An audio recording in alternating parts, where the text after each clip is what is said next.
Countess, believe me, before you left this room, I would have told you everything. And let me say this with love in my heart.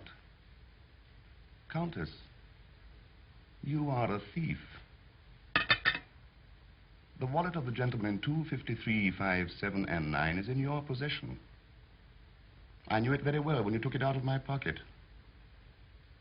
In fact, you tickled me.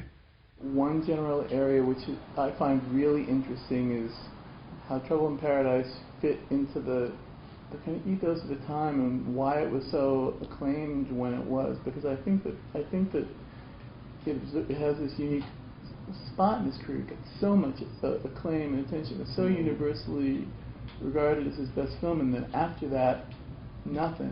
Almost everything he made after that had to wait for reappraisal, but that one didn't. It was considered immediately to speak, and I think it has something to do with the state of film thought in 1932 and the coming of sound and what kind of things were influential to film thinkers. That's one topic that I think is very... Yeah. Was it really universally acclaimed? Because there were some people who didn't really go for it. I'm exaggerating. I don't really know, except that I've always had the sense that it was kind of considered a high point immediately, and made lists quickly, and was like always used to beat the rest of his sound movies. But when it came to, yeah, I mean, I'm thinking more of like contemporary reviews. So I'm not sure if it was instantly like, you know. But yeah, reviews at the time, I think. Well, I always had the impression that it was like regarded very highly at the time. But you know, I haven't done the research of like trying to do the statistics on what the daily and weekly people thought. I think it was liked. But yeah, when people started getting around to things like making lists and stuff, yes, it started appearing on them. That's true. Like in '52.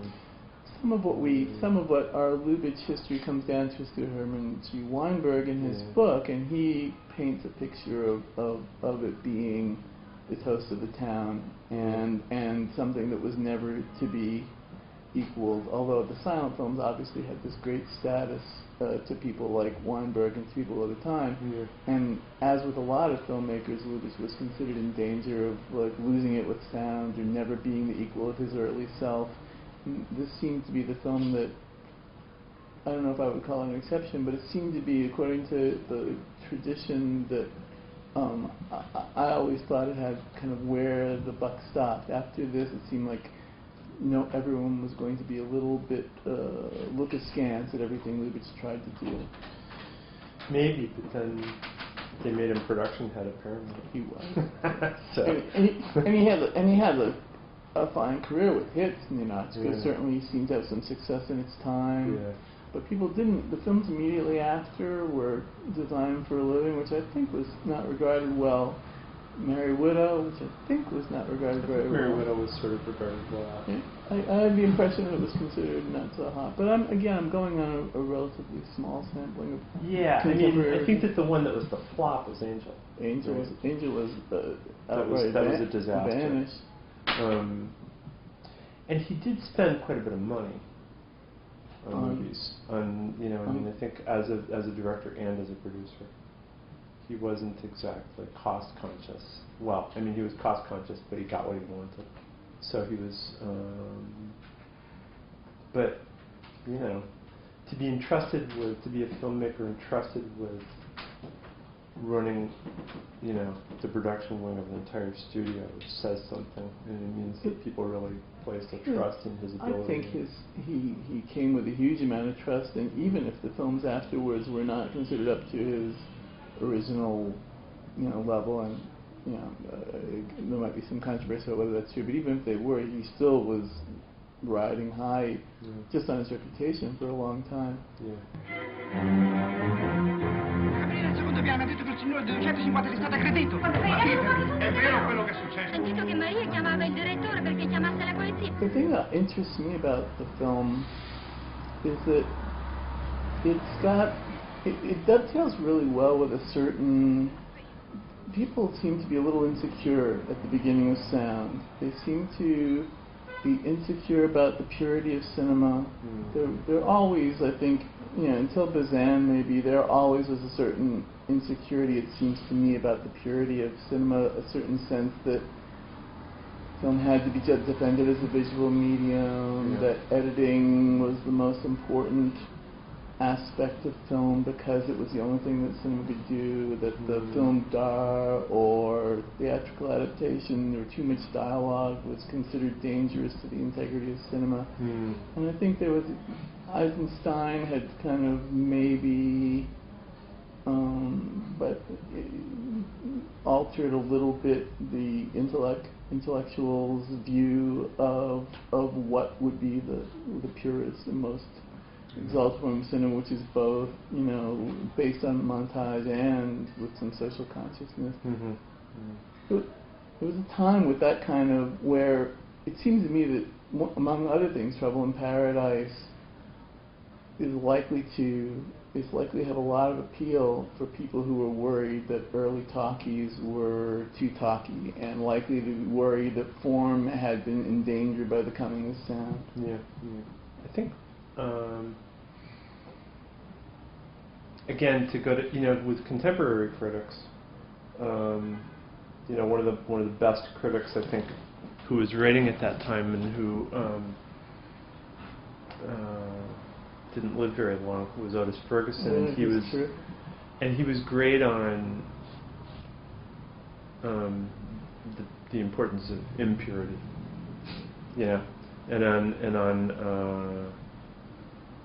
so he was very sharp on films that were made at exactly that period. He didn't have any of the alarmism. The stuff that that stuff I think came almost from the self-conscious part of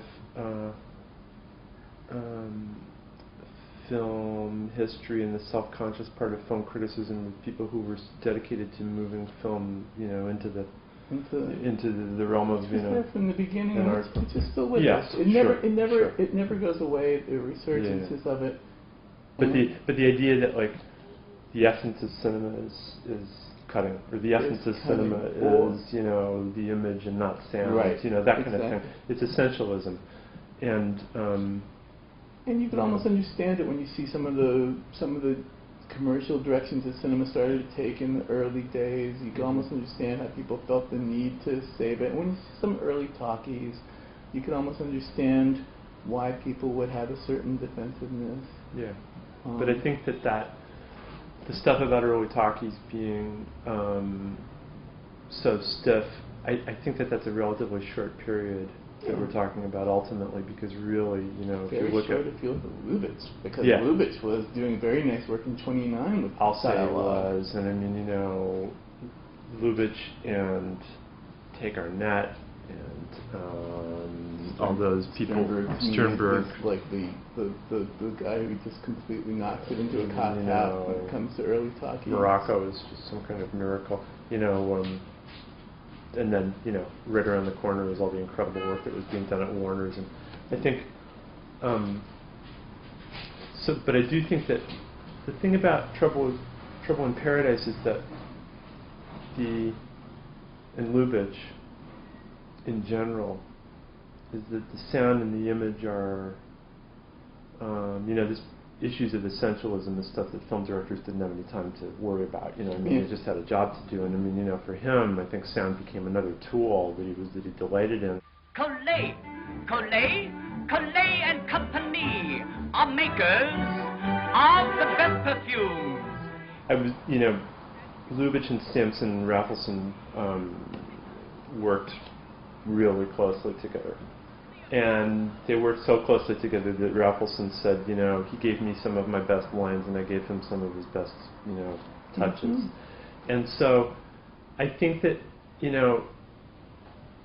it's a common idea in a lot of criticism to separate directing and writing and to imagine them as two separate entities. When you're talking about, for the most part, it's not true. It's really not true with Lubitsch, because he's working with his writers, and the movie is, cinematic, written as cinema. In other words, it's like everything is conceived. You can feel it that it's conceived, and it's conceived as cinema. Then, of course, he brings it alive, but it's written to be brought alive. Dirty secret of auteurs. I mean, I consider myself a card-carrying auteur to this day, but the fact is that directing and writing shade into each other imperceptibly. There are forms of writing that feel like they're part of the process of directing, and vice versa. Yeah.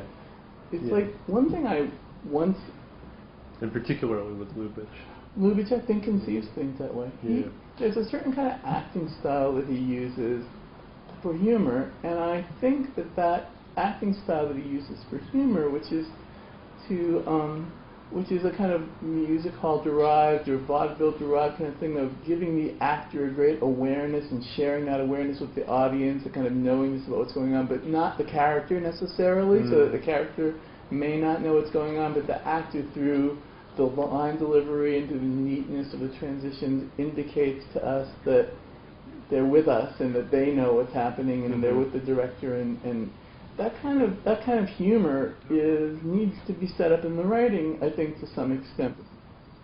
If you want to see what separates Lubitsch from the many people who imitated him, I'm thinking of like contemporary films like Love Me Tonight, which he was actually going to make and then he didn't, or Jewel Robbery, the Dieterlen movie. He, on the one hand, is extremely tough. He's just tough about the subject of money. He's realistic about it. And he's realistic about the important role that it plays in people's lives. And that's what this movie is largely about at the end of the movie. He's tough about love, too, and realistic about love and what a driving force it is, but then at the same time he understands that it dovetails with status, class, older men wanting a young woman for an ornament, like the Edward Horton and Charles Ruggles characters. But then also he with money throughout the movie, that moment, make it out to cash, or the big moment, the moment that the movie basically builds to, which is when Miriam Hopkins says money, that's the most important thing. This is cash. She's holding it in her hand. She says cash. That's what it all comes down to. Of course. This is real. Yeah, cash. This is real. That's right. And that's completely, there in all of his work. I mean, that's there in The Shop Around the Corner. But also, I think, what you're talking about with the echoes and the kind of repeats and refrains and cues, the conception of that stuff is so incredible and so incredibly tight. That's what they spent their time doing, figuring that stuff out, so that when the first time Herbert Marshall runs up the staircase, which is when he runs up after Herbert Kate Marshall's Francis. double runs up the staircase. Yes, Herbert Marshall's double runs up the staircase because the other wouldn't like. When he runs up the staircase for the first time, he sets it up so that it takes him up a flight of stairs that much closer to Kate Francis, but it also sets up one of the, the main modes of conveyance and motives for the entire movie. That staircase becomes really important, and so does, for instance, Edward Horton seeing Herbert Marshall and then going through the motions of the whole, like...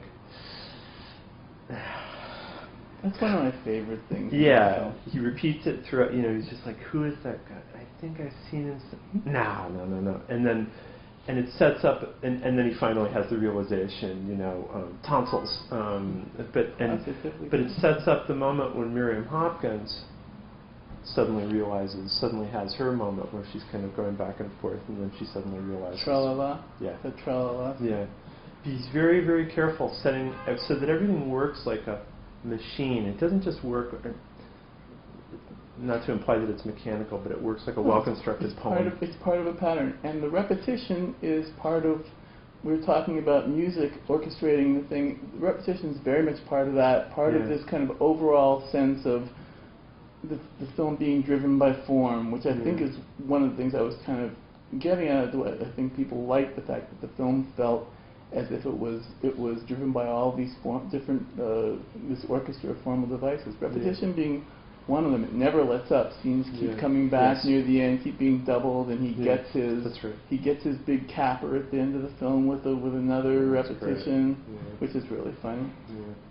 I love the Horton stuff, not just the Horton stuff, but the Marshall Horton stuff, because I think it's one of the, it kind of almost looks forward in a way.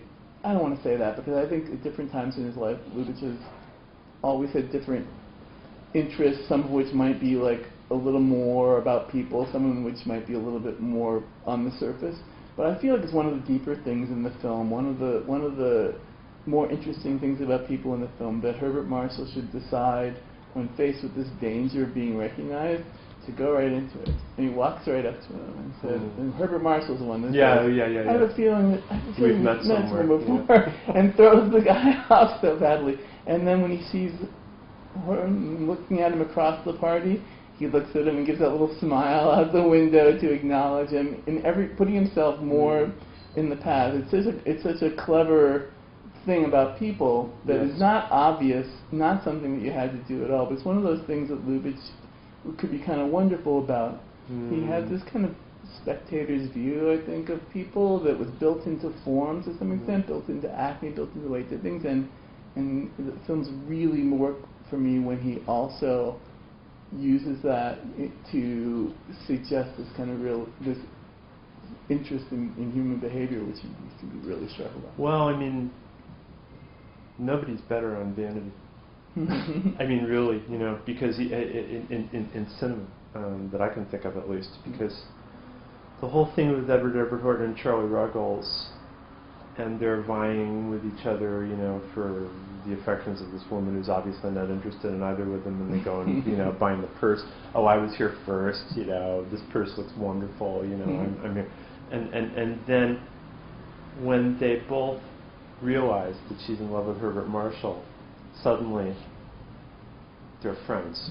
They come together. Yes, and they say, well, I always thought he was a very dull man. You know, that's a great line from Edward Horton. And they turn into army buddies. Yeah, that's right. And I was raising indirectly a subject which might be controversial, but I think all directors have their weaknesses that go with their flaws, and there are certain people who go with their virtues. And there are certain people that don't like Lubitsch too much and feel that he's just cynical and just superficial, that he sticks to a certain kind of ironic viewpoint, which has never been the way I've felt about him. But I can't deny that there are some modes of Lubitsch humor and Lubitsch insight that I feel are deeper than others.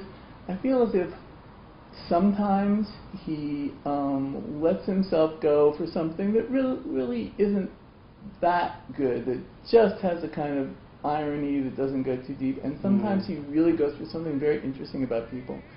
And I feel as if Trouble in Paradise is some of both of those things, to tell you the truth. I think that there's a little bit of a kind of slightly brittle attitude in the humor. You mean like when Miriam Hopkins is being interviewed by Kate Francis, and she says, my brother is sick. Right? Well, there's things like, but there's also this wonderful thing in that where Kate Francis is saying, now I'm going to be a little bit of a tyrant. Tell her to making it look as if she's pretending to be harsh while being kind, but really pretending to get Herbert Marshall to himself. And I think that's really a funny, smart line, and the Miriam Hopkins maintains her composure through that whole thing, and then walks out the door and storms. That's actually a great favorite thing of mine. I would say, for instance, just the overall conception, the kind of pun, as it were, of being a crook, being held up as a virtue, which is this running, it's a central joke, verbal joke of the movie. It's, I wouldn't, stay with him if he was the biggest crook on earth, or, my little shoplifter. It's a general theme of the film, this kind of inversion that in that world, being a crook is a virtue, and he rephrases it in dialogue over and over again in different ways, and it's funny, but to me it lacks a little.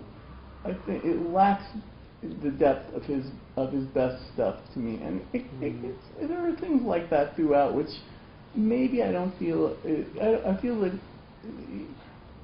there are some films of Lubitsch that I don't really enjoy that much when I feel that there's kind of this kind of slight quality dominates, and there's some where I feel he's just very naturally tapping into really interesting things about people and about how we observe people and about what people will show us. And those films sometimes, my opinion might not be like a universal opinion on these things, but sometimes they seem very close to each other, and I'm sure that I couldn't get a consensus if I were going to name when I feel that works and when it doesn't. But I was wondering if this resonates with you at all, because I do feel that he's one of the greatest directors of all time, but I think that people's criticisms of him occasionally come into focus for him. Samson Raffleson actually didn't like the movie that much. He said he thought that the characters were puppets and that it was a very shallow film compared to The Shop Around the Corner or Heaven Can Wait. And I don't agree, but I think that there's a difference between the movies that he made where he's dealing with working class characters and the movies that he made where he's dealing with, in this movie, elite. They're working class, pretending to be elite because they're thieves, and he's self-made crook. Yeah, I get what you're saying, but then at the same time, to me, it's just sort of like a vehicle that takes you to something very. It does. It's not as if there's anything. Very tough and. There's poignant. wonderful things about the film. I really like the film. If I would put it a little bit less than at the very top of Lubitsch for me, it's not because of the form, which I think is actually probably as dazzling as anything that Lubitsch has done. I think the construction of the film and the way that it's orchestrated is so impressive that it would be his best film if only for that. But if I'm feeling around for his engagement with the way people are, I feel like there's a lot of wonderful stuff in there, enough to make it a really wonderful film. But I also feel a little mixture of this humor that might be a little bit easier. Yeah, but when you get into the way that the movie escalates and builds to that final section, I mean, essentially what's happening, at the end there is that he's saying to Kay Francis, we can't be together. Yeah. I love you and I'm in love with you, but and the money really makes a difference. We really can't be together. And she takes it also in the same spirit. Yeah, she does, and he, It could have been wonderful, I say over and over again. No, there's definitely really interesting stuff there. That escalation, by the way, is really interesting because it's a very classic kind of plot thing where there's several hanging threads of plot that are all resolved at around the same time. It's actually a sort of construction that I don't necessarily associate with Lubitsch, but you've got your C. Aubrey Smith embezzling thing, you've got Kay Francis finding stuff out, you've got Miriam Hopkins finding stuff out, all springing within a few minutes of each other. It's set up really perfectly, and it flows the way that the film flows visually, because the sets are designed obviously just to be traversed, in that light. And it's really beautiful. These shots of Miriam Hopkins observing from other apartments are pretty awesome, actually. Yeah. Lubitsch is good with space, and people don't give him credit. Once in a while, when the humor relaxes and you see a film where he's just dealing with space, I'm thinking of Eternal Love offhand, or you can see that he's really got a very he's got an eye for how to parse an interior and how to use the space of a room. But he also has a motivating sense of what to do with spaces and how it's going to. I mean, in other words, like it comes first, which is why you don't think of this first. Why you don't think of him as being somebody who explores space primarily. I think it's what every good director does in a way. Hitchcock is known for it. Going to a place and figuring out how we can use this and that. And I think with every scene in this has a motivating idea. There's the scene where you're looking at everything played out silently through the windows at the party, and then you're waiting for the first word that's spoken, and or the scene at the opera with the business with the men's room and the ladies' room and the flipping through the pages to signify the passing of time, and I love you, I love you, I love you, I hate you. I was talking about how I think certain movies play into Lubitsch's more thoughtful approach to things, and certain things stay a little superficial. For some reason, I've always felt, no one probably feels this, that Monte Carlo is one of the films that is most interesting from a human point of view and the most delves the deepest. And one moment in Trouble in Paradise, it reminds me of Monte Carlo for some reason, or the feeling of Monte Carlo is kind of encapsulated in this moment. There's that very nice scene where Kate Francis is leaving that party at the end, and Horton and Ruggles are telling her terrible things about what's going on, and she doesn't want to hear it, and she's angry at them, and she gets in the cab. Had a wonderful time, thank you. Had a lovely time. And in the same, almost the same voice. She's still angry, but she observes that protocol and she leaves. Yeah. For some reason, that line, which I love, makes me think of the feeling of Monte Carlo, which is very much just kind of like these jokes are done in this very somber way about love lost. It's also, you know, he had an interesting relationship with Europe and with European aristocracy and with European, let's say, old world, for lack of a better word, gentility and manners. Because I don't think that that's really what he was like as a person. I think he was more, you know, a much more kind of like slap on the back, smoke a cigar, you know. And as an actor, he played an underclass. Yes, and he took to America very well, and I think but he was always attracted to material. He was particularly attracted to Hungarian stuff, and this is Hungarian, Shop Around the Corner, you know. He kept coming up with these obscure materials, it seems, based on things that biographers had trouble locating. Yeah, and stuff that I think even he thought wasn't very good, but that was just a good springboard. And you know, he and Ralph Ellison or Billy Wilder or whoever would, you know, rework it. And I think that, but that gentility and is something that ultimately the stuff that you're talking about, you know, in Monte Carlo and in that exchange and throughout Trouble in Paradise is something that then he wound up making a whole movie about, representing, you know, the best in the world, and to be or not to be, because I mean really that's what the Nazis are, these graceless, you know,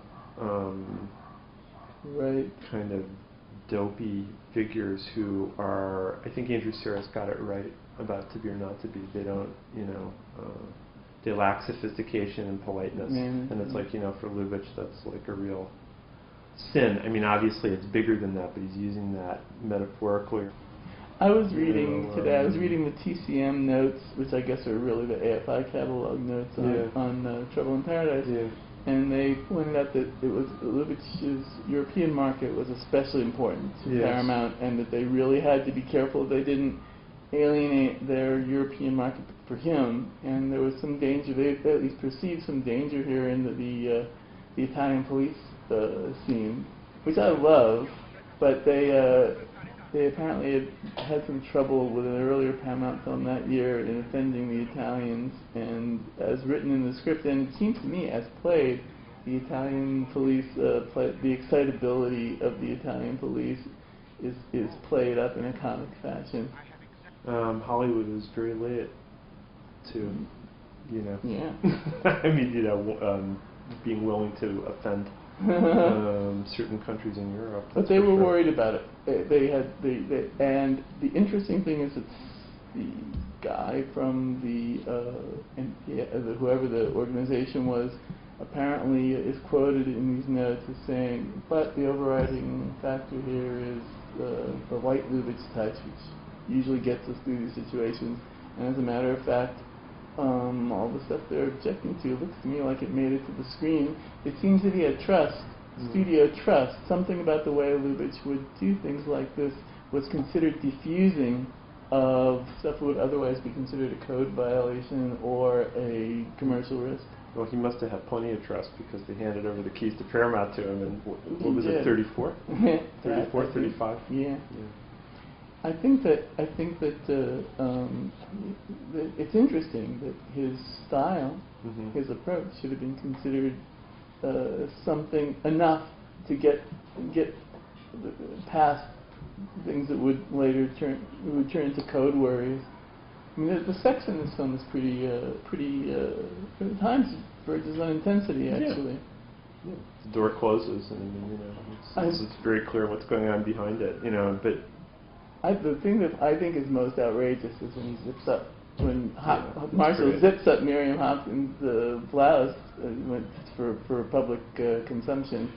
Yeah, but then there's also the business with the doors. And Robert Grieve knocks on one door and another one opens, and there's the closing of the doors. Speaking of doors, there's a kind of rather amazing and beautiful moment where we find out, it's kind of a Lubitsch touch, we find out that Kay Francis was leaving her door open for Herbert Marshall only after he retires, and we hear her lock it from behind. Yeah. We realize only at that point that she was open to sex until she heard him pack it in.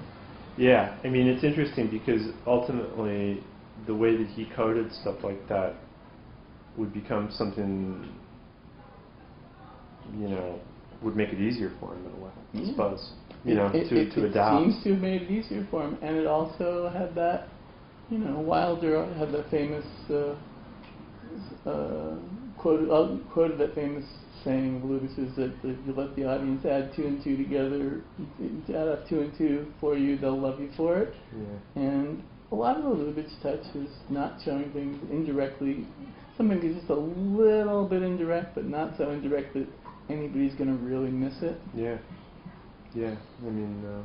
And Wilder followed suit. It wasn't really challenging the audience. It was almost a little sleight of hand. Yeah. There's a wink to it. Yeah. But I think that the complexity that he was capable of is probably what kept people, paradoxically, their comfort level was okay with his movies, because the sophistication and the, let's say, the deftness, and you can watch Trouble in Paradise and just be awed by the dexterity of it, and the sheer manipulation of the sound and the image and the acting and the dialogue, to the point where it's like watching a streamlined train pass by, Elise, 7689. We have to clear out. Well, hiding and concealment in the theater of life is a big thing of him.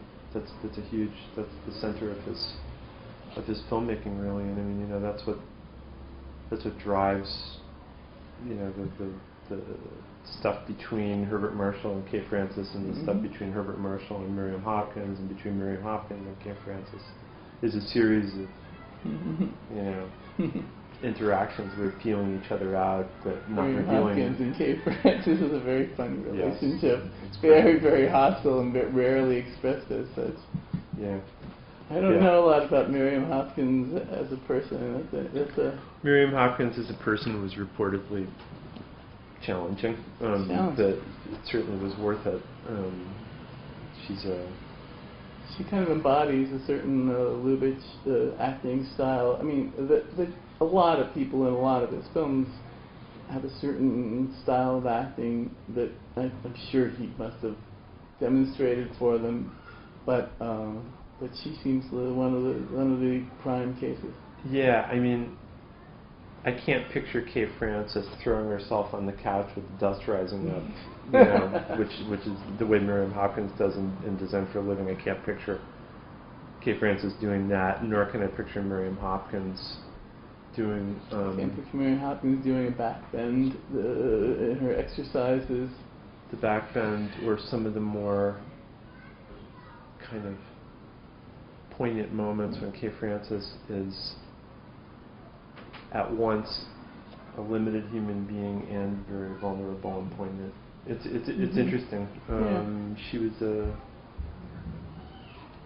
she was a very limited actress, but then at the same time, there were films that caught a real depth of emotion, like the film made around the same time, Living on Velvet by Berzegi, where her relationship with George Brent is very moving, and that's all about a theater, I think in that film I remember hearing she famously wasn't able to pronounce R's. Yeah. But I don't notice it at all in Trouble in Paradise. That seems like kind of a myth. Like somebody, like it bugged one director or something like that, and they decided to turn it into a Hollywood story. Yeah, maybe you're right. Certainly, you don't really notice it at all. Yeah, it's like a Robert Osborne TCM kind of thing. I'm sure that it's partially true, but but not really. So Clooney Brown is a real favorite of yours, right? It is one of my very favorite movies. I think it is of mine also. Yeah. It's an extraordinary movie. Yeah. And It is. It's just an example. It's just one example of. I just have this feeling, without having any biographical information to support it, that Lubitsch maybe felt like doing something a little different after Trouble in Paradise. That he felt, or maybe it wasn't even that he You felt mean after like Heaven Can Wait? after Trouble in Paradise. I was okay. thinking not Clean Brown itself, because I think right away with Design for a Living, you have a film that maybe opens up a little more. It's more of a dialogue piece. It breathes a little more of the silences or the rhythms, or a little bit more actor-centric.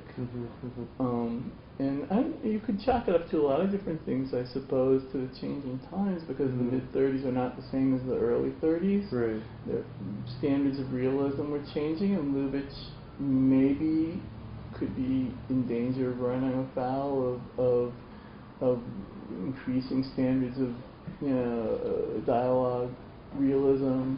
But you do notice that after Trouble in Paradise, that perfect mechanism is. It's not as if the other films are sloppily constructed, but they tend to breathe a little more. And and Design for a Living right away does. Trouble in Paradise is pretty extreme. Yeah, although I'm not sure if it's quite as tightly sprung as your. Having just looked at it, I find it very, the rhythm of certain scenes is extremely languorous, and it's just that as a construction, yes, it's much more. It does have a sprung rhythm kind of thing, so that it does build to that point. There are a few gentle scenes, but there are a lot of montage scenes. There are a lot of very short scenes too. Yeah. And there are a surprising number of montage scenes, and a lot of scenes that are pivot on these funny music transitions or on. I mean, I agree. I don't want to take it to an extreme. It's not as if the whole movie is set to an orchestra score, which is almost the feeling you might have about it in memory. But although I think it is more scored than most movies of the period. That score sometimes takes the lead role in telling the story, or moving the story forward. But I don't want to go too far with that. But I do. I mean, maybe it just happens that after that come a few really major films that are willing to dawdle, are willing to like slow down or perplex us almost in a way that it was very unlike this, or a little unlike this at least. Maybe it's not an open and shut case. What you're saying, I don't disagree with, about the brittleness of certain moments and about the fact that it's so streamlined. And I understand Ray Folson's point. He wanted to work on things that were a little bit more, as you would put it, breathable. But then, actually, the film is so precise in its observations of people that a little bit goes a very, very long way. Everything counts. And it's not just that everything counts to move into like the Big Bang moment, but everything counts as a very carefully rendered portrait of these people who are very vain, very believably vain, and very believably. Things tend to count in two different ways in a very classic manner. Things tend to count narratively, and they tend to count in terms of observation. Yeah, and he really knew how to do it. Tend to count at the same time. I think that there's a guy who wrote he wrote one of these dopey, pieces about Lubitsch. He was a writer who was well regarded at the time, and was saying, Lubitsch was, an insignificant artist because he wasted his talent on comedy when he should have been doing dramas about the working class and stuff. And this guy actually said this to Lubitsch, and Lubitsch just said, look, it was good enough for, Moliere, it's good enough for Chaplin. And the guy's like, Chaplin, he wasted, he's a gifted mimic. And so he said, well, what about A Woman of Paris? And he's like, it's a terrible film. Lubitsch just said, leave me alone. I don't want to have anything to do with you. He knew.